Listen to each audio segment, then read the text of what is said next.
PavementSoft app, which can be downloaded at the App Store or the Google Play Store. Simply click on the icon and it'll take you into the overview screen, which is scheduled by default.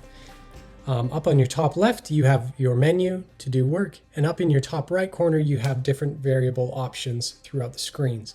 Here up in the top right corner, I can click on the plus button to add a new job that I want to put on the schedule. I can also click on the 3 vertical bars, which will allow me to see the crew view, also the day view, and then go back to the month view. I can scroll from left to right to look at different months. I can go up and down to limit the view.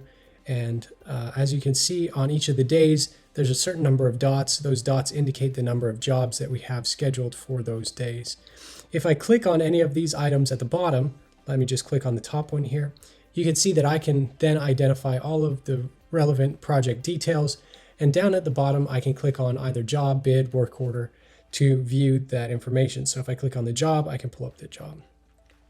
Coming back into the schedule, I can click in the top left corner, and again, I can see all of my functional tools here. I can click on the search button, and that will allow me to search for certain clients, properties, managers, bids, to easily find and identify those.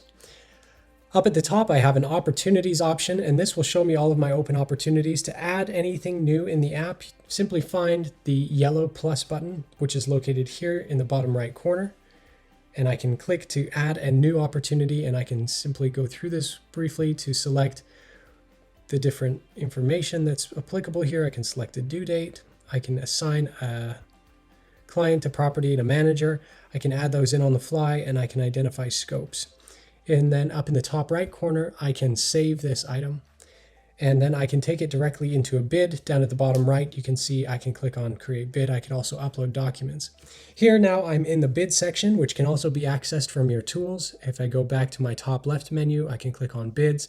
And here I can scroll through and sort and filter all of my bids. I can sort them by property type. I can search.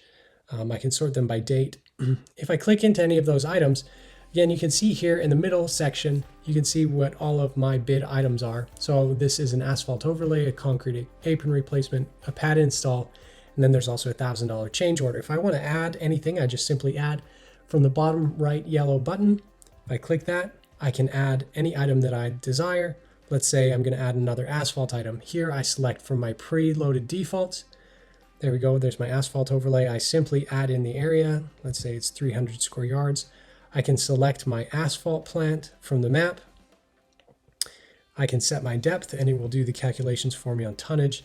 I can go through and set my tack, my trucking, my labor.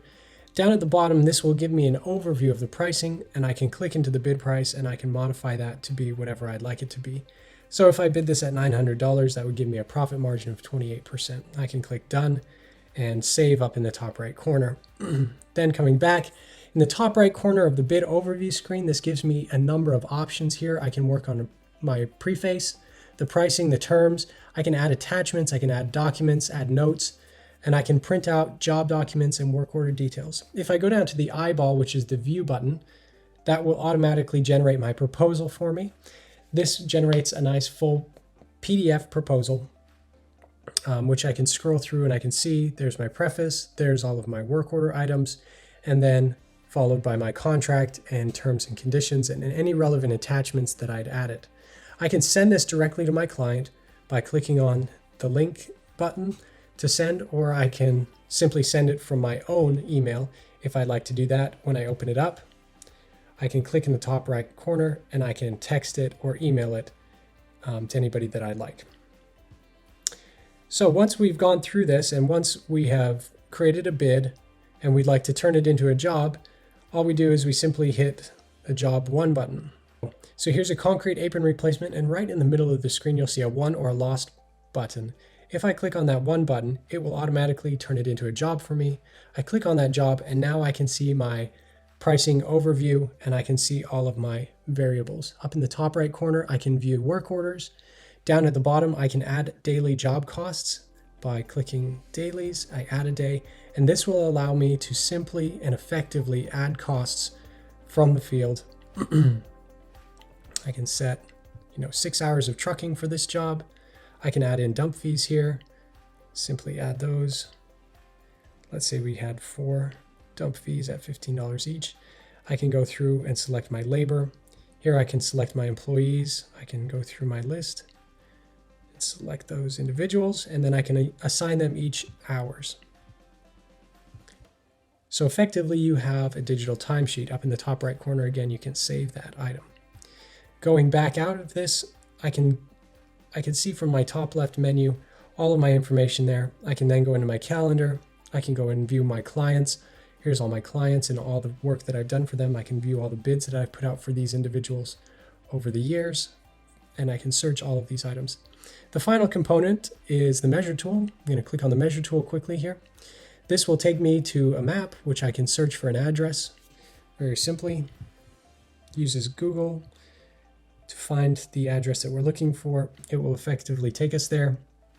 I can rotate this map. I can zoom in, I can zoom out. So I can zoom in and then I can start selecting my area and close that area up. And then I can just, up in the top right corner, I can go ahead and I can save this to a bid that I've been working on and select that. I could also download this picture using the download button in the bottom right to download this to my device or attach it directly to a bid that I've been working on. So this gives you a high-level overview of the app, how it works, and a little bit about it. Hopefully this has been helpful and useful, and we look forward to helping and assisting with any items that you might need.